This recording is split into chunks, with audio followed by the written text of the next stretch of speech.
The sky this morning is full of grey clouds. We stand outside the Tralee branch of the Kerry County Library, the headquarters of the Kerry County Library, and where the building now stands. When we were going to school, the high walls and the little gate of the Jefferson Institute was here. And my memory of the Jefferson Institute was that when we were going to school in Edward Street, we used to collect old newspapers and for recycling, and we'd bring them here to the Jefferson Institute. We'd go in through the gate, and the building inside was a dry place, even though it was kind of open. That time it was where we'd lodge the papers.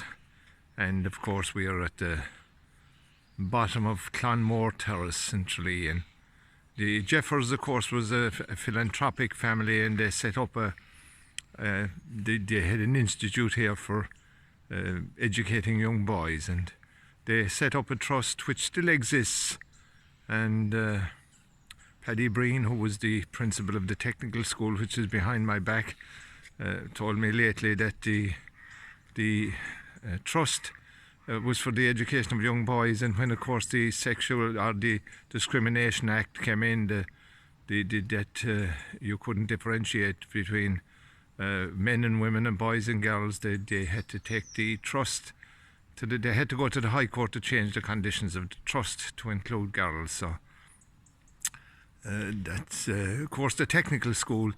In that door we used to go, it is now the Gael Colashta secondary Irish speaking and Irish learning institution. That time we went in through the doors there, and of course our teaching us science was Mr. Fanning from Brendan's Palm, Mr. Bunce from Carsalee, Tralee, Tony Bunce taught us woodwork. Mickeen Healy, as he was referred to, ended up living outside his retirement in Killeen Heights in Castle Gregory, taught us metalwork. And of course we can't forget Mr. O'Sullivan, Frank Gean O'Sullivan, as he was well known. Frank, of course, lived further up. He lived one time in Brendan's Park, but lived further up in Gary Root with his family. We remember them all fondly. It was a lovely place, and we made many good friends here. This is where most boys went when they were preparing to go into the trades. That voice you heard there in the background was the voice of Dennis Cronin of the Snackery in Tralee. Dennis, his father, of course, Dennis Cronin as well, was the band leader in Tralee at one stage. They're wondering what I'm doing out at 7 o'clock in the morning. Clonmore Terrace, of course, it's an old folks' home now. They're in complete lockdown at the moment because of this coronavirus, and here, of course, Archie Waterstone, the secretary of Latchfords and Company, lived, and so did Mr. Brown, who worked there in the bakery. Ned Sheehy, the brother of Gaffer Sheehy. Ned, of course, had been a member of the Irish Guards at one stage. Pierce Brosnan, the well-known Brosnan milk family in the 50s. Pierce would often tell me that it was easy to get money in the working class areas in the town, but when it came to the more affluent areas, the boss in the house was always missing with the checkbook when it came to getting paid. The terrace across the road from Clonmore, of course, is Clonbeg Terrace. The well-known vet Ger Dowling lived here till he passed away. Tommy Lyons, of course, lived here. The well-known Tommy Lyons, the merchant from Market Street. And of course the famous names that lived here. And I'm slow to stop outside a particular house because you must remember these are privately owned houses now by different people. I don't want to be drawing attention to the fact, but these people lived here. Mrs. Latchford, of course, Douglas and Franz's mother lived here in her retirement, as did, of course, the famous footballer and revolutionary John Joe Sheehy. Of course, John Joe, he reared his family here. Niall, Brian, Paddy, and of course Sean Ogan. course, Doreen, she came from here as well. Doreen, as far as local people are concerned, was the first Rose of Tralee, and although it was pre the Rose of Tralee, but she's kind of considered locally as being the first Rose of Tralee. Doreen married Sam Kenny Dermot, and they lived in Carsalee, of course. And I suppose Paddy, who's following my videos, would be better able to fill us in on the history of the house here, of course. The many All-Ireland medals, and we've been through the accolades of the Sheehy's, both All-Ireland medals, and the house now is occupied by John O'Keefe, the great Kerry footballer. And John alone has seven All-Ireland finals and numerous Munster finals, and the Sheehy's can add to that in the dozens, I could imagine. So I would say that of the Sheehy house, between the father John Joe, and they all captained the Mitchell's football team to county championships at such stage. I'd say there's no house in Ireland, and knowing my knowledge of sport, I'm bound to be corrected, but there must be no house in Ireland that can lay claim to so many All-Ireland medals, and indeed Munster Championship medals. And of course, further up the road you have one of the Gormans, the great football family as well, and Ger Gorman still lives there. Ger worked for the Kellerman for many years. And of course we moved back across the road to Clonmore, and of course Billy Enright, the famous shoe shop owner from town, moved here in his retirement and lived with his wife and family here for a few years till he passed away. And of course Bobby Casey, of course, lives here. The native loves his native heath. He didn't move far from where he was reared, across the road. His father, of course, was Con Casey, the editor of the Kerryman, another one of the revolutionaries, and very much involved in the whole 1916 and 1922. In actual fact, there was a notice published locally and displayed locally, announcing his pending execution. The notice is still in the family. I have been lucky to read a copy of it. There was four names on the list at that time for execution, Con Casey being one of them. And of course Con's son Donald worked for the Kerryman. Bobby, I've mentioned. Cormac is living in Oak Park. Anya, married to Tony Mead, again worked in the Kerryman. Tony was sub-editor of the Kerryman in Con Houlihan's time. And Eileen, married to another newspaper man. And of course he was Micheál O'Lean Shig, retired back to Tralee, and most of them live locally, which is great. I love the continuity of people growing up in a place and coming back, and continuing. The name lives on.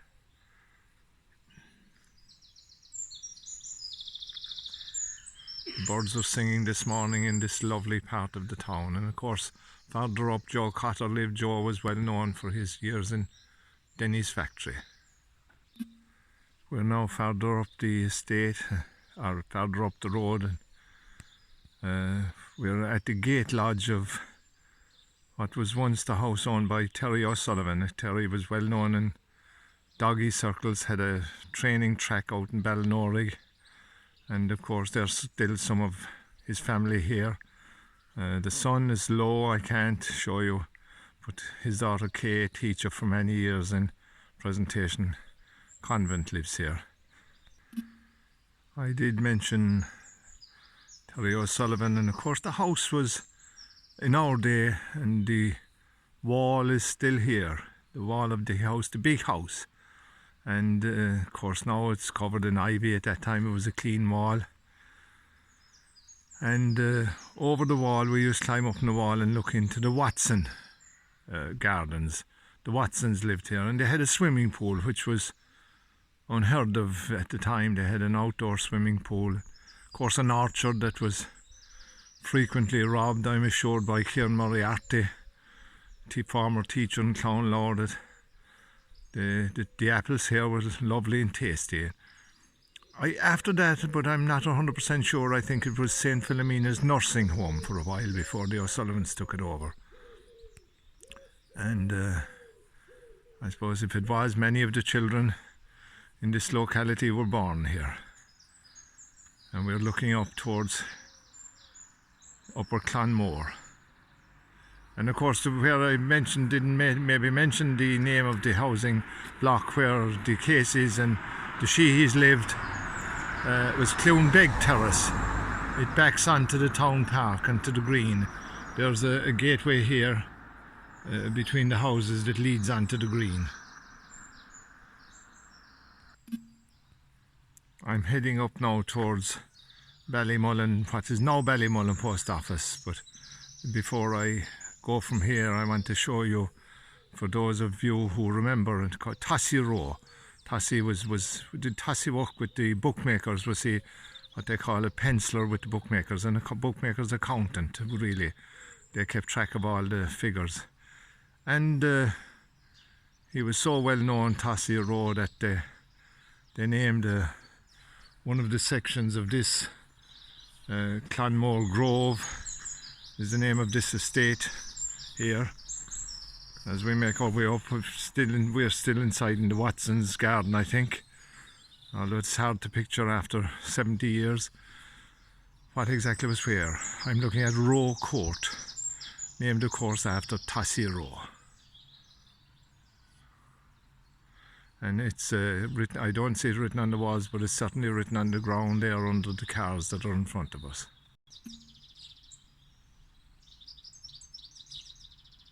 In this terrace, of course, as well, Ned Young. Ned came from Pye Lane down Market Street area originally. He worked with the council for many years. Ned was a carpenter, well known for his work in the council. And of course this housing block, like many others, families are changing, the old families are dying off. Young families are moving in and reconstructing and putting their own mark on the houses here. New generations and rejuvenation of all parts of the town taking place. In some years' time we won't be able to recognise these areas. Of course, the affluence of the last few years has changed all that. You know, the houses have been freshened up. I suppose rightly so. There's always room for newness and change. We're in the yard of what is now Kelleher's Electric, of course. Kelleher's owned by the Kelleher family in Tralee. The merchants started out in Rock Street. The electrical department moved into North Circular Road and moved here a few years ago. I think is now owned by General Electric Company of America. And of course, this place has a great history. We always refer to it as the jail yard. In recent times it was also the machinery yard for Kerry County Council. But in the 1800s, I think, it was built in the first decade of the 19th century, 1810 or 1812 or something like that. It was built as a jail. And there was inside here, there were schoolrooms for the prisoners, infirmary, kitchens, dormitories. And Peter Locke, the local historian, writes extensively about this place, the Tralee, the county jail. And of course, I'm looking over in the far corner now, the teacher in Edward Street, Sambo O'Rourke. Micheál O'Rourke lived here with his sister inside in the jail yard. So you could say, I suppose if you were talking about him, he lived here all his life. His father was an RIC man who Billy Mullins in his memoirs refers to often. And apparently he was not such a bad egg. He was a fairly good egg, Micheál O'Rourke's father. But Micheál O'Rourke spent all his life here, 70, 80 years you could say. He spent 80 years in jail. Must be some kind of a record. And of course Kieran Moriarty tells the story, and we're at the back of the housing block that housed the Ballymullen post office, and still does. The post office now is at the end of the block. Kieran tells the story about when Micheál O'Rourke Sambo would be going back to school after lunch, Kieran would be ducking down to avoid him, because of course Sambo would collar him and walk down with him, and of course if you were seen walking into school with the teacher, you'd be labelled as the teacher's pet.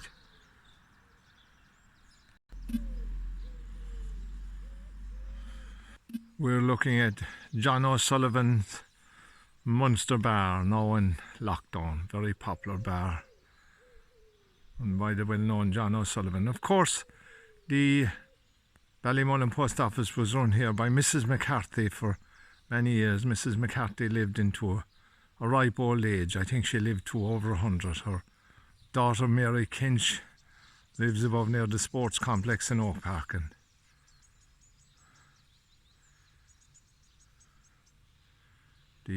Mrs. McCarthy is not too long gone from us. Of course, Ballymullen post office, still a very busy post office. When many have been closed all over the country, Ballymullen post office, under the directorship of a daughter of Tommy Lyons again, the town merchant. When I look here at the Munster Bar, of course, one name comes to mind, and he worked for Tom O'Brien for many years, Michael Callaghan. Of course, Mickey Callaghan there. Mickey would have his few drinks here and leave. And a great singer, of course, entertained the crowd here for many years, and came here until his wife passed away. And Mickey Callaghan, well known in the area, of course, lives in Kevin Barry's Villas. And across the road we have, of course, and a lovely park. Of course, this little park opposite the Munster Bar, and just off the roundabout where, of course, the circus is trapped in at the moment and on lockdown due to the coronavirus, has been here for many weeks, unable to perform and unable to move on. This is Christ the King Park, and we're a lovely statue erected in honour of Christ the King. And it's great to see in this age of political correctness that we can still have these things, because sometimes political correctness goes mad and the many bow to the wishes of the few in changing things like this.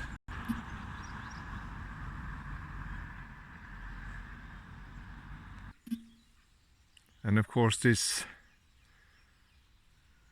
park also pays respect to the Royal Munster Fusiliers, and they're all named here. Members who fought in the Great War.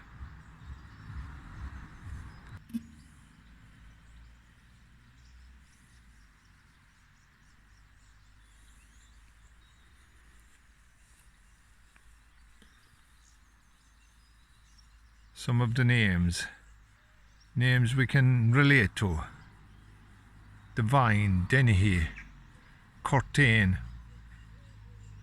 Cullity.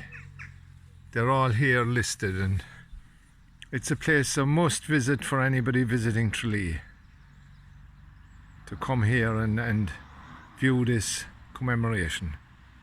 Of course, when this was erected here, there was controversy. Should we honour the memory of the British Army? And of course, I have no opinion one way or the other, other than that we should acknowledge its history. It's our history makes us.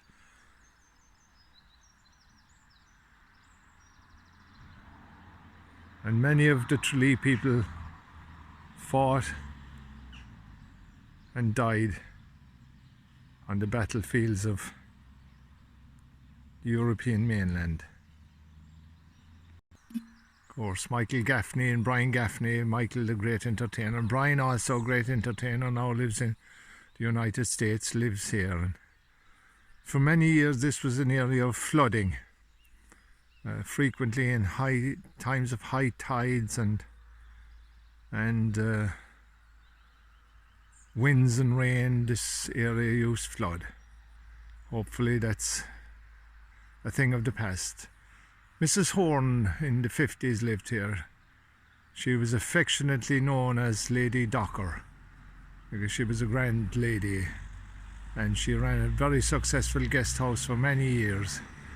The house has changed ownership lately, is being refurbished, put back into its old grand state. Minnie Gallivan's little shop, of course. And there, like everywhere else, there was many little shops in Ballymullen.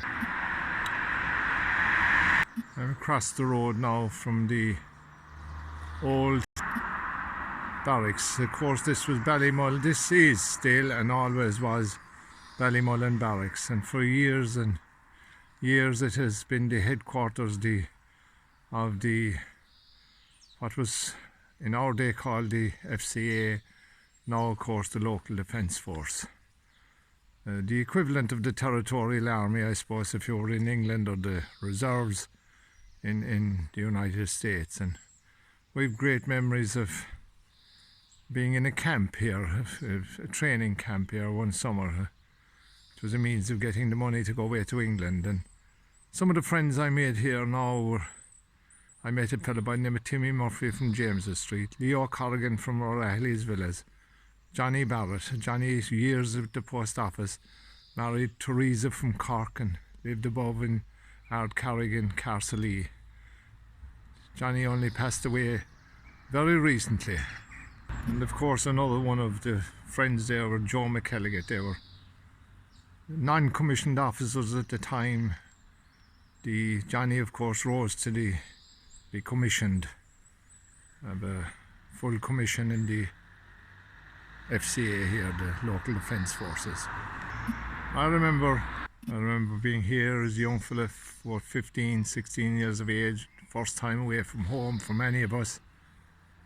And of course a lot of country fellas we met for the first time. On that first weekend away from home, we were billeted here in little army huts which were at the back and used later for the county agricultural show, and they were used as exhibit halls. But we were all inside in our bunks one Saturday night when in came a fella with a couple of drinks in, a fella by the name of Willie Sealer. Of course Willie thought it was great fun to toss us all out of bed, and Timmy Murphy, who was in charge of the group, conscious of the fact that we were away from home for the first time, many of us, threw Willie out of the billet. And Willie came back again, and it went back and forth like a John Wayne movie, like The Quiet Man, with Murphy throwing him out and Willie coming back in again. Of course, Timmy died tragically in England after. Willie is still around, hale and hearty, living in Stacks Villas in Tralee. And the strange coincidence of the whole thing was, during that fortnight we were here, Timmy's father passed away, died suddenly, and Willie Sealer's father was killed on the pier in Feenet while unloading his ship. Tragic accident, an unusual but tragic coincidence. And of course the house I'm looking at now, a little bit down the road, of course, Jim Collins came from. Jim was the caretaker in Ballymullen Castle for many years. His son Jim still lives in the house there. And we're directly across the road from either the first house in Murphy's Terrace or the last in Murphy's Terrace. But the house belonged to the great local character, Jet Myers. Jet, of course, worked with the New York Times in New York and retired back here to Tralee. And of course got his American pension every month. And of course anyone that knows an American check, the eagle is emblazoned across the checks. And of course at the end of the month, when the money would have run out and Jet's drinking buddies would be waiting for him to get the check, and when the check would arrive, the word would go out from Jet, "The eagle has landed." That was the saying associated with him. Of course, living in this terrace also was a sister of the great Jackie and Victor Ryan in the square, Carmel Dalton.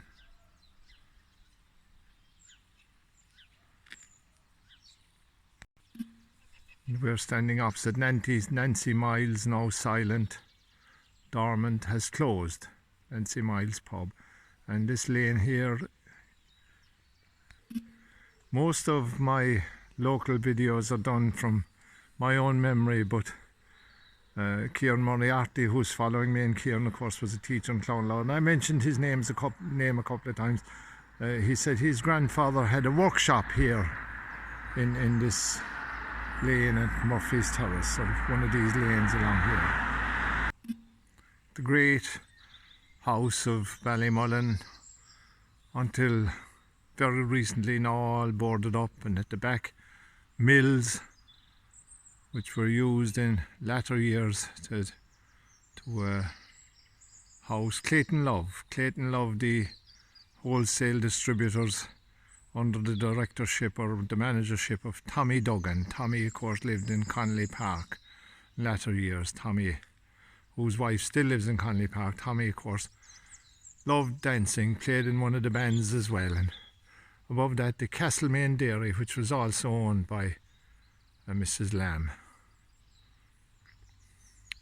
Of course, this Mrs. Lamb here was, when we got married first, she used to make sheepskin rugs. Well, she didn't make sheepskin rugs. Sheep made sheepskin rugs, but she cured the hide of the sheep and made them into rugs. And we had two of them in our house at home when we got married first. I think we got two of them as a wedding present, our wedding presents, and we had one in the bedroom and one in the sitting room of our little flat that we had. This house here was the officers' mess for Ballymullen Barracks. And of course again, my memory is fading a little bit, but it was the officers' mess at the time of the army was here. Some semblance of the old days in this fine, fabulous entranceway still remains in Ballymullen. I'm standing with my back still to the barrack wall. We're now outside Castlemorris House, and we're across the road from Clonmore Terrace, and of course the last remaining bit of Ballymullen Castle, one of the four castles that guarded the town of Tralee. Of course, Castlemorris House is now a guest house and was once the smithy house. And of course, again, Kieran Moriarty assures me that there was a great orchard here. Frequently his mother would give him money to go down to the town and buy apples, and he'd come up here and take some apples from the smithy orchard and bring them home to his mother, and keep the money, of course, keep the sixpence for going to the pictures. Sixpence would get you in and buy you a mouthful of sweets as well. But sure, we all did that, Kieran. And there is an estate at the back inside in the gardens of what was Smithy's, and it is called the Orchard.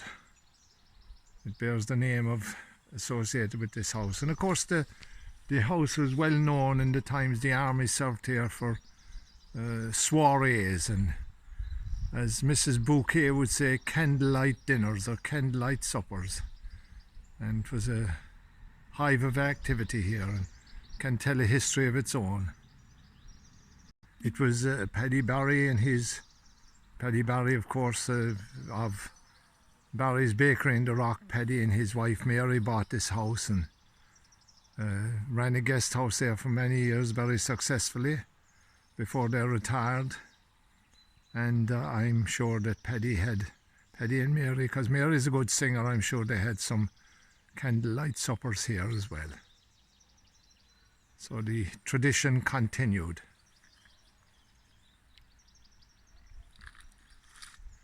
at the top of Ballymullen. We're just outside Ballymullen Castle, and that's where we end our lockdown video for today.